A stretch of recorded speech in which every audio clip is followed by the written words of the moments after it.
Okay, hey everybody, welcome to this video. I thought I'd make a quick tutorial on how to code your own MIDI remote scripts for Ableton Live.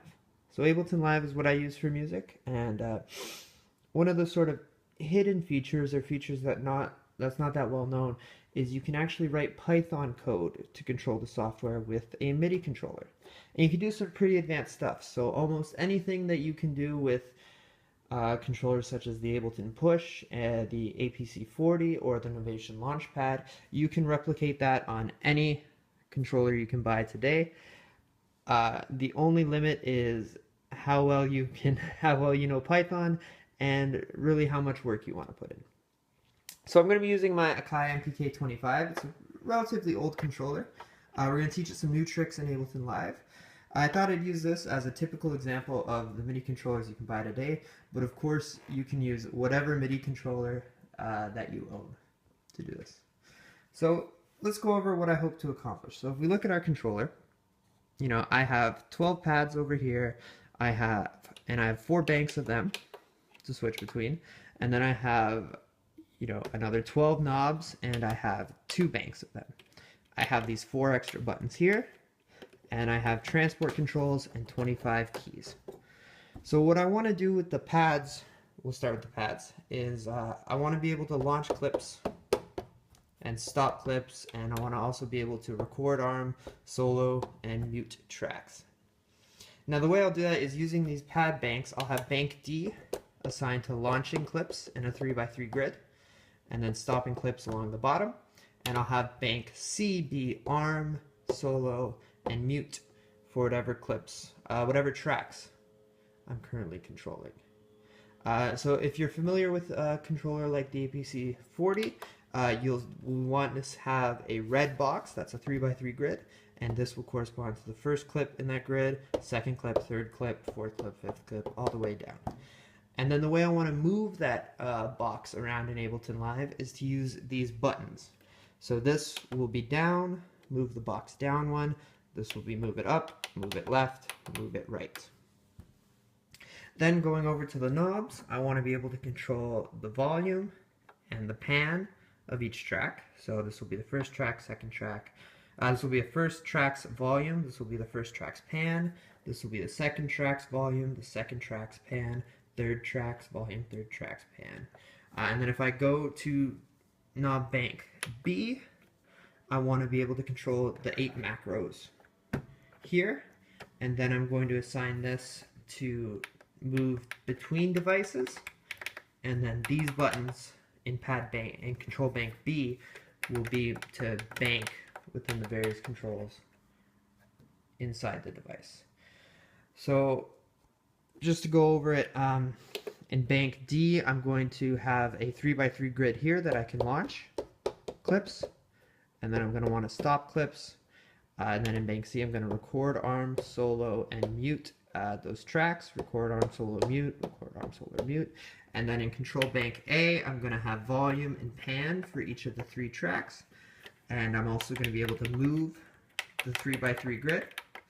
And then in control bank B, I'm going to have 8 macro controls for my devices. I'm going to be able to move between devices, and I'm going to be able to move between banks. So if we're able to accomplish this, you can already see how powerful it is. Here I am taking a really cheap MIDI controller, and I'm putting in functionality of, a $400 APC40, and it's going to just let me operate Ableton almost entirely from this controller. So let's switch over to the computer, and I'll show you how this will be done. One quick thing I forgot to actually mention. In order to do this properly, you'll need to know what notes and what control messages your MIDI controller is actually transmitting. So on a lot of MIDI controllers on the MPK, you have this screen, and so if I hit a pad, it tells me this is note 36 and it's transmitting on channel A. So if I switch to pad bank D and I hit this pad, you'll see it's note 57 and it's on channel 2. I've set this up so on the MPK you can go edit, you can click the pad you want, and then you can actually go in. So I hit the pad and I go in. I can actually change what note it's transmitting, and I can also change the channel. Now I've set up all my Ableton controls I want on channel 2, and I've kept these first 2 pad banks on channel 1. This means that, you know, for launching clips and for record arming tracks, I'm going to be transmitting on channel 2, but when I actually want to play the drums, I still have channel 1 to play the drums on. So you'll need to go in your MIDI controller, either on-screen edits like I had done on the MPK, or if you comes with a software editor, and you'll need to custom assign all these controls and know what controls are doing what. So for instance, my knobs in control bank B are numbered from 4, 5, 6, 7, 0, 1, 2, 3. And that's it. And so once you have your controller set up and you know what each button, each knob is doing, you should be good to go and start coding. So now we're at the computer, and I'm going to show you where you want to save these remote scripts. So on a Mac, I imagine on Windows it's in a very similar location, but on a Mac, if you want to access the code of Ableton Live, you go to Show Package Contents. You'll go to Contents, and you'll get a bunch of these folders. The MIDI remote scripts are under App Resources, MIDI remote scripts. And if you look here, there's a folder for all the different controllers. You know, there's a launch pad. The push is down here. And if you go up there, these underscore folders, and underscore framework is one of the main folders that you want to pay attention to. It has all the API for Ableton. So here is the Python code that we're going to import into our code that lets us interact with Ableton Live. So what you want to do is you want to create a new folder for your code. I've done that already, but it's really, you would just go new folder. New folder inside of here, and there it is, and that's where your MIDI remote scripts will go. So I've created a folder already for my MPK, and inside of it I have these 3 Python files that I've written. That's init.py, const.py. You'll see 2 other ones. That's device nav component and configure button element. These I've actually downloaded off GitHub, and again, all links, all code will be in the description for you guys to read over. And these are things that I have to actually include in the folder with my script because I import them and I use certain functions, you know, expanded API functions, if you'd like to think about that. They're sort of classes that aren't included in this framework folder. So if I go and I close out of this, I have the 3 files that you're going to need to write to get your controller working. The first is an init.py file, a const.py file, and then the name of your control script.py file.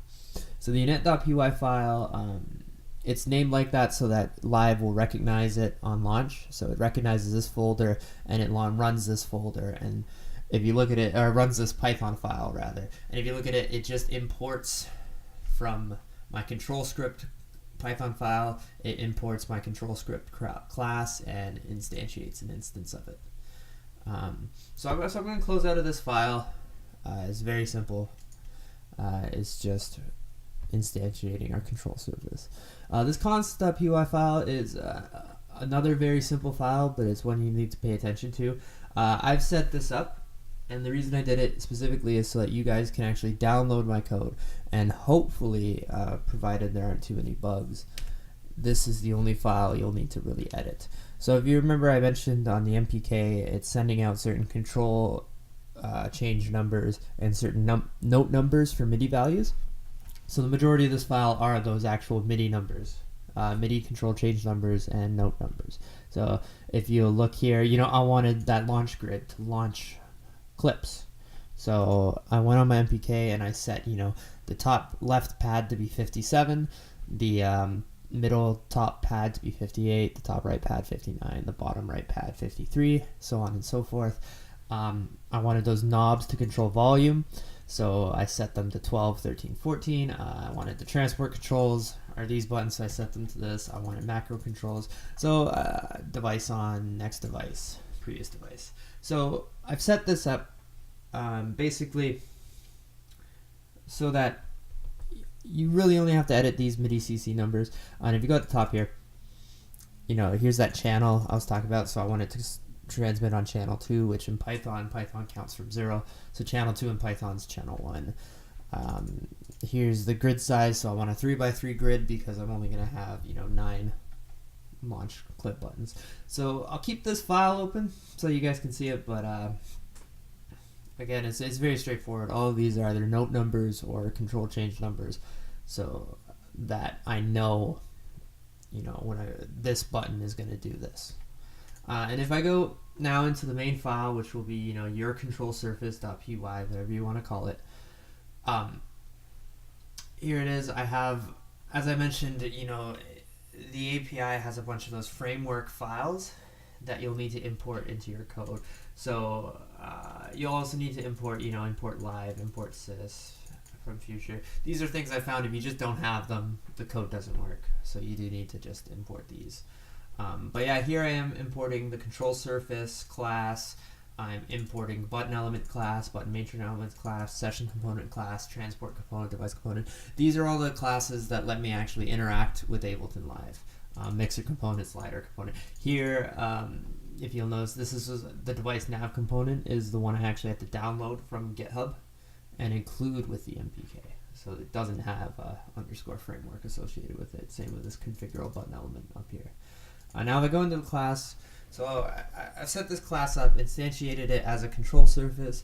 In the init function of the class is the function that runs right when the class is instantiated.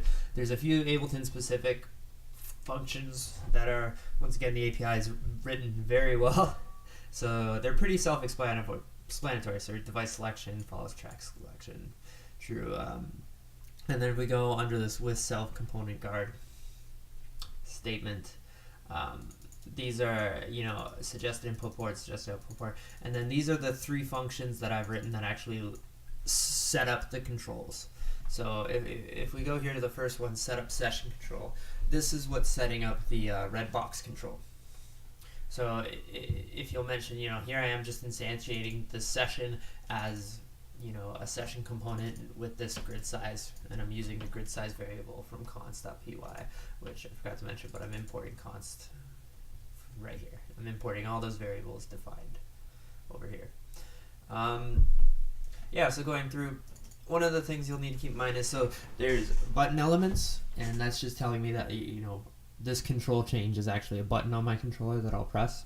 So this first value is momentary. So is momentary is true, meaning I press it and it's just going to do the action. I don't want it to toggle. It's not a toggle button. And then I'm setting it to a MIDI CC, and then I'm setting the channel to channel 1, which corresponds to 2 on the MPK, and then I'm setting it to control change number, which is up button, and up button's 29 on the MPK. So that, for all these, set the navigation buttons up and down. And then here I'm looping through that grid size, so columns and rows, and at the very end I'm setting the clip slot launch button to this button, and this button is going to be launch button, row, and column, which corresponds to these launch buttons over here. Set session highlighting, set mixer to the mixer. There you go. And then the function setup mixer control is the same sort of idea, so I instantiate a mixer component, and then I loop through my grid, the horizontal component, and I basically go set volume control, set pan control, set arm control, set solo, set select, set mute. And again, these are all button elements. For the pan and the volume, it's the same sort of deal. You just set them as a slider element. And again, the slider elements you'll import from framework. Framework slider element, which is right down here. So, and the only difference, so it's still a MIDI CC, it's a MIDI channel, and I'm setting it to pan control, which pan control corresponds to MIDI CC number 16, 17, 18. And of course, this one doesn't have a is momentary flag because it's a knob. A knob can't be momentary. Is there anywhere? Yeah, so actually one thing I forgot to mention is, so the buttons and the knobs on the MPK transmit CC, the pads transmit MIDI note. So you treat the exact same, but you just have to let Ableton know that it's a MIDI note that's coming from the pads, not a MIDI CC. But it should still work, there's no functional difference between a CC and a note once it's inside of Ableton Live. And then here's the setup device control. Again, looks very similar. I loop through 8 because I have 8 macro controls that I can assign in Ableton. and I assign each macro control, device pan control and a slider element, and then I set the parameter controls to that slider element, and then up bank button, down bank button, so I can bank through the controls and the parameter. And then I set device nav buttons, and it's all relatively easy to understand. Relatively straightforward language. Again, if you guys would like a more detailed Python tutorial and how to actually write this code, I think it's more valuable to simply just read it. Read a little bit up on Python, read my code, hopefully read the other code you find on the internet, and hopefully you'll be able to get the hang of it. It's all in somewhat plain English. And then again, here are just two functions that I found useful in defining, and a lot of people writing their own control scripts define them: set session highlight and disconnect on cleanup. So yeah, again, you can download all of this code off of my GitHub. You can read it, feel free to use it, feel free to clone it, change it, steal anything. The only thing I ask is, please tell me if you have. And it's just a please tell me, because I'd like to know if it works. I'd like to know if it helps you. And if it didn't, I'd like to know what's wrong and hopefully fix it. Just because I'm quite interested, actually, in these control scripts and how they work. So let me close out Visual Studio Code, and let me hop in Ableton and show you guys the MPK in action. And so if you go into Live, Preferences, or Setting if you're on Windows, and then under MIDI, you're going to select as a control surface. If you scroll down, and provided there's no bugs in your code and it loads up fine, you'll actually see it as a selectable control surface. So here I'll pick MPKCZ. Here I'll go Akai MPK25, port 2. There it is. You got turn on remote and turn on track. Remote so it can receive transport and whatnot. And if you look, there you go. There's that 3x3 grid that I originally wanted to. So if I go on Bank D on my controller, you can see I'm activating clips. If I activate the metronome, I can actually activate a drum clip, flip back to Bank A, and record a drum beat. So we'll try that. Bank A.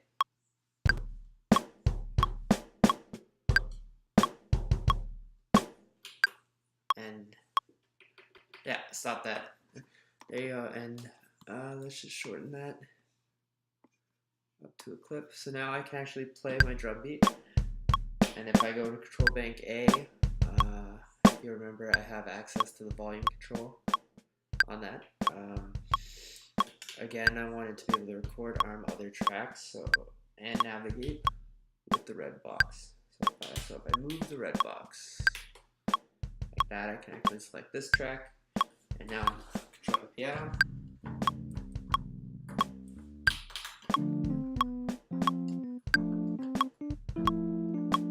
All hands free. So say I want to record that line on the MPK.